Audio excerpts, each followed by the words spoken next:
আমারও চোখে পড়েছে এটা। আমরা একটা দুইটা ফাইল আমরা দেখেছি যে সোশ্যাল মিডিয়াতে ঘুরে বেড়াচ্ছে।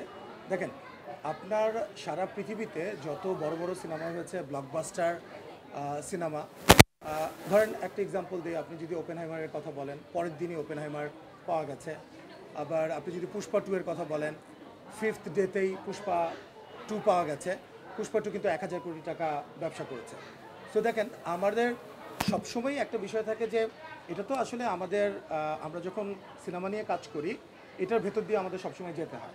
আপস অ্যান্ড ডাউনস সবসময় থাকে। আপনি দেখেছেন তুফানের সময় হয়েছে, কিন্তু তুফানের সেটাতে আমি মনে করি না, রাফি যেটা বললো যে আপনার এই তাণ্ডব যে একটা হলের এক্সপিরিয়েন্স, যে যে সাউন্ড, যে কালার এবং যে অভিনয় দক্ষতা সবার, এবং এটা বড় স্ক্রিনে যে উপভোগ করার একটা বিষয়, সেটাতে সেটা আমার ধারণা দর্শকরা খুব ভালোভাবে জানে।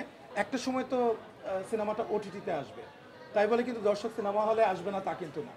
সো যখনই আমাদের আপনি বড় বড় সিনেমা যেগুলাই বলেন, আজকে পুষ্পা 2 থেকে শুরু করে যেগুলো বড় বড় ব্যবসা করেছে, সো তাদেরও যখন এরকম দু একটা ফাইল দেখা গেছে সোশ্যাল মিডিয়াতে, তারা কিন্তু একটা পাইরেসি কন্ট্রোল এজেন্সি, ইন্টারন্যাশনাল একটা এজেন্সি নিয়োগ করে তারা করে।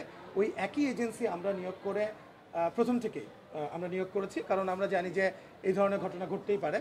তো সেখান থেকে আমরা এটা কিন্তু একটা কন্ট্রোলে নিয়ে এসেছি, এবং যে কোনো একটা ফাইল আপনি দেখতে পেলে সেটা 1 মিনিট 2 মিনিটের মধ্যে সেটা নামিয়ে দেওয়া হচ্ছে। এবং সবচেয়ে বড় কথা হচ্ছে, যারা এটা শেয়ার দিচ্ছেন অথবা যারা যে পেজ থেকে আপলোড করছেন সেই পেজ স্ট্রাইক ডাউন করে দেওয়া হচ্ছে। এবং অনেকে বুঝে না বুঝে যদি শেয়ার দিয়ে থাকে এই ধরনের কোনো কিছু, ইভেন ক্লিপ, আমি এর আগেও বলেছি, কোনো একটা ক্লিপ ভিডিও করে কেউ যদি শেয়ার দেয়, এটাও কিন্তু একটা পাইরেসির অংশ। সুরঙ্গের সময় আমরা যখন আসলে 5 জনকে অ্যারেস্ট করেছিলাম, তারপরে তারা তো জেলে চলে গিয়েছিল, 5 জন ছেলে অ্যারেস্ট হয়েছিল, এর মধ্যে 2 জন পাইরেসি করেছিল আর বাকিরা শেয়ার দিয়েছিল আসলে। তারপরে তাদের মা বাবা আমাদের কাছে আসে, আমাদের অফিসে আসে, শাকিল ভাইয়ের সাথে দেখা করে যে আমাদের ছেলেরা ভুল করে ফেলছে। বান্ডেল থাকলে প্রতি সেনমানিতে টাকা বাঁচবে। বিকাশ সেনমানি বান্ডেল কিনে জিতুন প্রতি লেনদেনে। তারা এখনও মনে হয় জেলে আছে, কারণ এটা তো আইনি অপরাধ।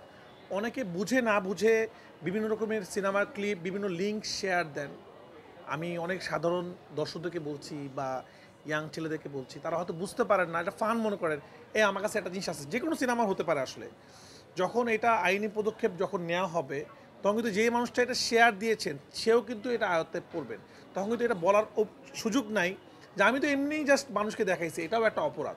তো আমি এটা কেন বলছি, কারণ আমার মনে আছে যখন আমাদের কাছে সুরঙ্গর পরে এই ওনার ফ্যামিলি এসেছিল, যে আমাদের এবং অনেক ডিরেক্টর আমাদেরকে ফোন দিচ্ছিল যে মিরপুরের থেকে একজনকে অ্যারেস্ট করা হয়েছিল, সাভার থেকে একজনকে অ্যারেস্ট করা হয়েছিল। তো আমরা চাই না কোনো নিরপরাধ মানুষ ভুল করে ফেসে যাক, এটা আমরা বারবারই বলছি। আপনারা পেজে মানে ফিল্মে কিছু আপলোড করবেন না, আপনার পেজে কোনো লিঙ্ক আপলোড করবেন না, এটা দণ্ডনীয় অপরাধ, এখানে সাবধানে থাকবেন। এবং আমি বিশ্বাস করি যারা বাংলা সিনেমা ভালোবাসেন, বাংলা সিনেমা দেখেন, যারা সিনেমা হলে সিনেমা দেখেন, তারা চুরি করে সিনেমা দেখবে না। তারা সিনেমাকে ভালোবাসে, তারা সিনেমা, যারা ওইরকম কপি সিনেমা দেখতে চায় তারা কোনোদিন সিনেমা হলে আসে না।